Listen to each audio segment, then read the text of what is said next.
30 साल बाद आखिरकार एक फिल्म को उसका ड्यू क्रेडिट मिल गया। 1993 में आई Ramayana the legend of prince Rama.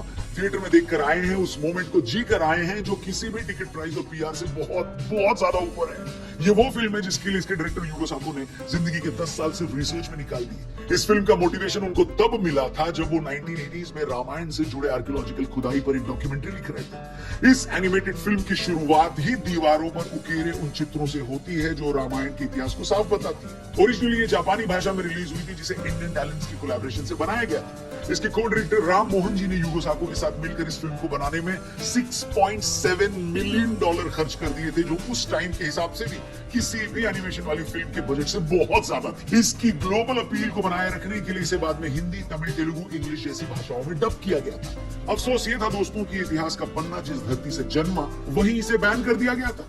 1992 में बाबरी ढांचे और श्री राम जन्मभूमि के विवाद के बीच हमारे नेताओं को जहां अपनी जबान बंद रखनी चाहिए थी, वहां उन्होंने इस फिल्म को ही बैन कर रखा था। वाह, साले का खोपड़ी तोड़ साले। इसके ओरिजिनल रिलीज में इसके सॉन्ग्स को संस्कृत में लिखा गया था, जो एक जापानी एनिमे मूवी के लिए बिल्कुल ही अनकन्वेंशनल बात थी।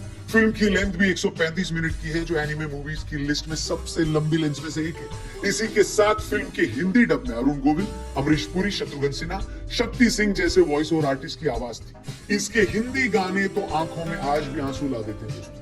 लेकिन इन सब में सबसे बड़ी बात यह है कि ये फिल्म हम सबके दिल के बड़े करीब, एक तरह से हमारा बचपन थिएटर में लौट आया है। अब इसकी कहानी के बारे में क्या ही बताऊं, देश का बच्चा बच्चा रामायण की कहानी तो जानता ही है, लेकिन फिर भी अपने बच्चों को साथ लेकर इस फिल्म को देखने जरूर जाएं। ये हमारे उस इतिहास का एक झरोखा है जिसे जापानीज लेंस से दिखाने की कोशिश की गई। एक ऐसी ईमानदार कोशिश जो अगर भारत में की गई होती तो हमें आदि पुरुष देखने को नहीं मिलती। ये बड़ी अच्छी बात कही आप।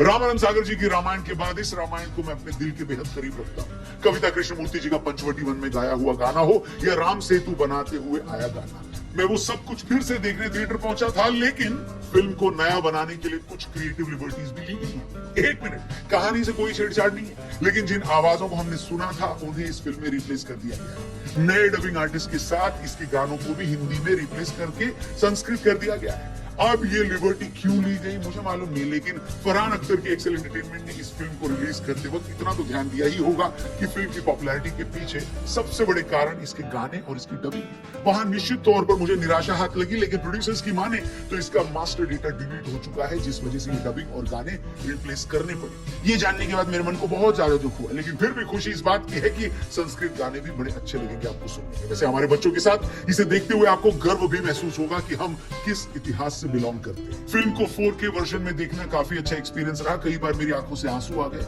अब इसका रीजन मुझे नहीं पता, लेकिन जिंदगी के ये वो 135 मिनट हैं जो मैं एक बार फिर जीने के लिए थिएटर जरूर जाऊंगा वापस से इसे देखने। बाकी आप अपनी फैमिली और घर के बच्चों के साथ क्या इस फिल्म को देखने जाएंगे या नहीं जाएंगे, ऑलरेडी देख चुके हैं? कैसी लगी ये फिल्म कमेंट करके जरूर बताइएगा। कैसा रहा आपका एक्सपीरियंस वो मैं पढ़ना चाहता हूँ कमेंट बॉक्स में। पर जाने से पहले एक बार फिर से याद दिला दूं दोस्तों, ये मौका है अपने इतिहास के साथ जुड़ने का और इस देश की, इस धरती के सबसे बड़े आराध्य के दर्शन करने का।